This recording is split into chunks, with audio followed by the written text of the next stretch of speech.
Well, it is a very nice and sunny summer evening here at Lake Sticksjön, and I think the clock is around maybe soon 8 o'clock in the evening. And I hope that the birds, the seagulls in the background doesn't disturb all that much. But I thought I wanted to film something special.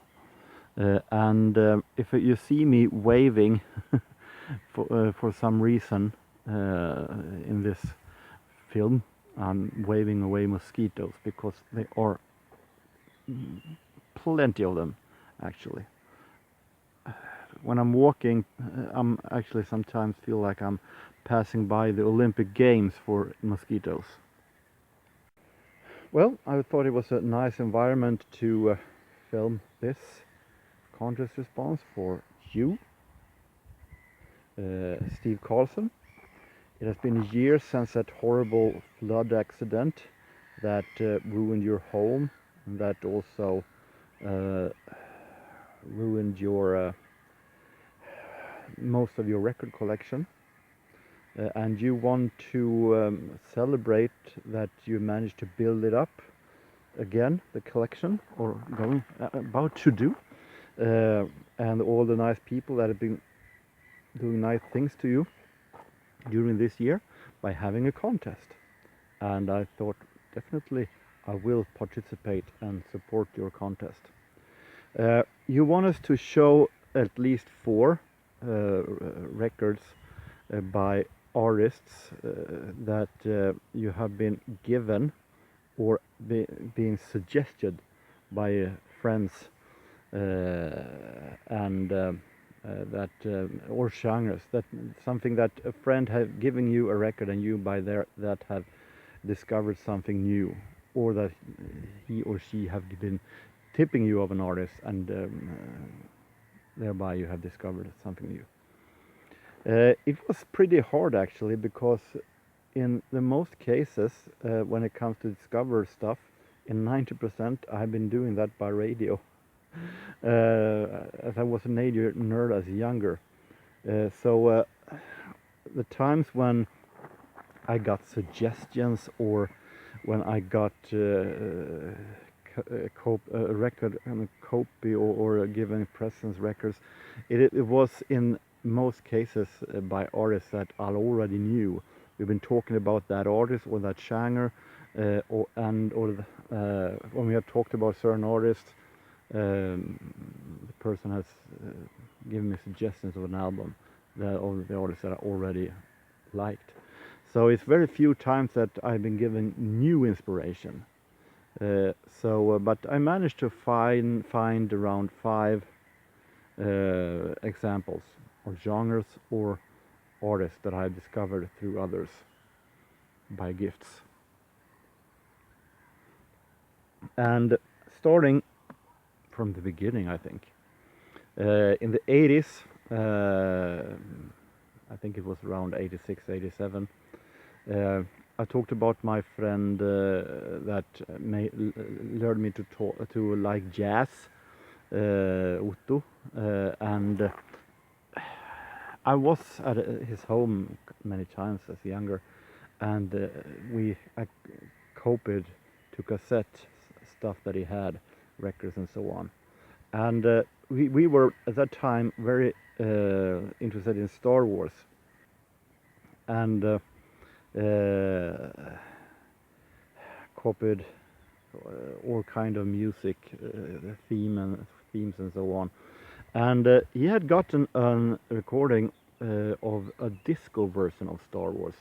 I don't think he knew actually what the artist was called back then. It was a disco version of Star Wars. End of discussion, nothing more, nothing less. It was later that I learned that the artist was Miko. And but I copied that on cassette. He actually inspired me to find more of this artist. So Miko's Star Wars and Other Galactic Fun, of course, was that album that I copied. And Miko, multi-instrumentalist and producer who was so interested in movies that he wanted to make disco versions of famous movie songs, starting then with Star Wars as his most famous song. And then I also picked up other stuff by Mika also. Here is The Wizard of Oz, another great Miko album. I think we move on to more from the same person, because my friend also got interested in Brazilian music, and by that I learned to know about Gal Costa. Copied a lot of cassettes, a lot of records to cassettes by Brazilian singer Gal Costa.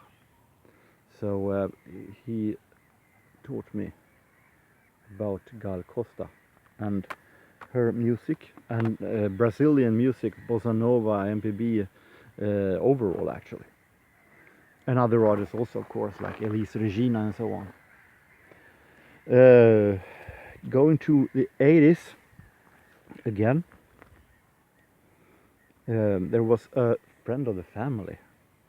I think it was around 1989. A friend of the family, I think his name was Anders, and I was there one evening and he showed me records, music by a Japanese synthesizer player who played ambient music, and I was fascinated by it, and it was the first time I got in contact with records by Kitaro. Kitaro makes, as I said, ambient music, very relaxing, very calm, even calmer than Jean-Michel Jarre actually, and I really got interested in this music. So this was one of the records that I recorded from him, Silver Cloud. Another one was this one, Silk Road. So it's not that easy to get records by Kitaro in Sweden, but I managed to find a couple actually. And mostly, of course, I want to find those older that I remember from back then. Moving to 1995, 96. I'm going at a school, and I'm meeting a girl who became a friend, and she. Before that, I had seen Britpop as just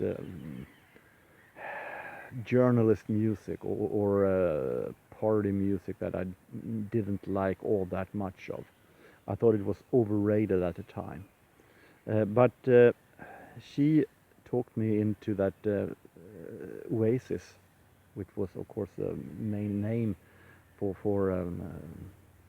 Britpop. But Oasis actually was really good, and she copied this for me. What's the Story, Morning Glory? The 1995 album with Wonderwall and Roll With It and Some Might Say and so. Don't Look Back in Anger. And by that I discovered that, yes, she was right. This was really, really good. I like the beat, I like the rock style. I really liked it, the British style. So by that I discovered Britpop, and I discovered Oasis big. And that's an interest that had been going on since then until today. And finally, you see, I've been trying to move a little bit in chronological order when it comes to year here. So moving to modern times, I thought that the natural thing to show was that you, Steve, was actually involved in. So you are a part of my response actually. I know I'm dragging this up many times, this album, but in this case it was natural. It was actually pretty natural choice when it comes to your question. To show that you made me discover this artist, Lana Del Rey, that I before thought was pretty boring. But after listening to this album and Million Dollar Man and all those songs, Born to Die, I realized that Lana Del Rey is really, really, really good. She has a new album out that I think is the songs I've heard from it is okay, but it isn't her best. Think that it is. She could have done little bit stronger melodies, but it is okay album. But this one, of course, made me discover Lana Del Rey. So, Steve, I hope that you are satisfied with my response, and it is so much mosquito, so I don't think that I will sit around here much longer actually. But I hope that you and everybody else have a real nice time, and until next time, take care.